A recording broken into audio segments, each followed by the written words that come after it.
Now we're going to practice adding and subtracting complex numbers. So the first thing that we're going to want to do if we see the square root of a negative number is to simplify those roots as much as possible and rewriting them in terms of I. So I want to factor out that negative 1 first. Square root of negative 1 plus square root of 27 times the square root of negative 1.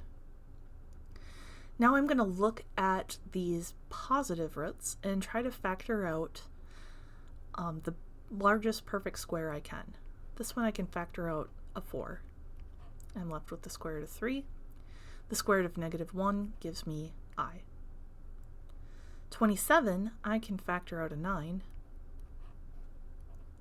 And I'm left with the square root of 3. And then the square root of negative 1 is another I.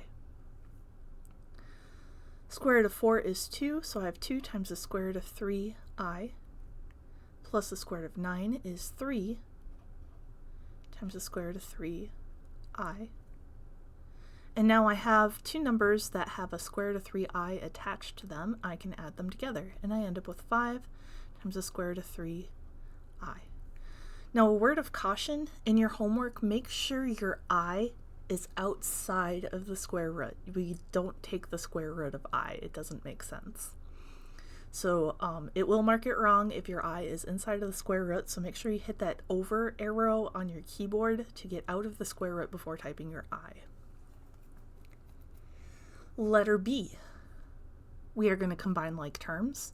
Using the associative property of addition, we can drop these parentheses because we don't have any minuses to distribute.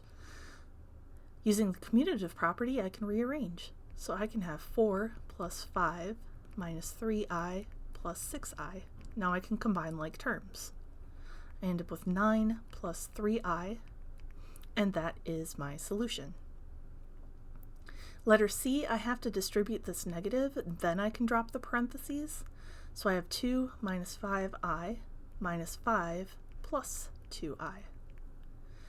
Combining like terms, I get a minus 3 minus 3i.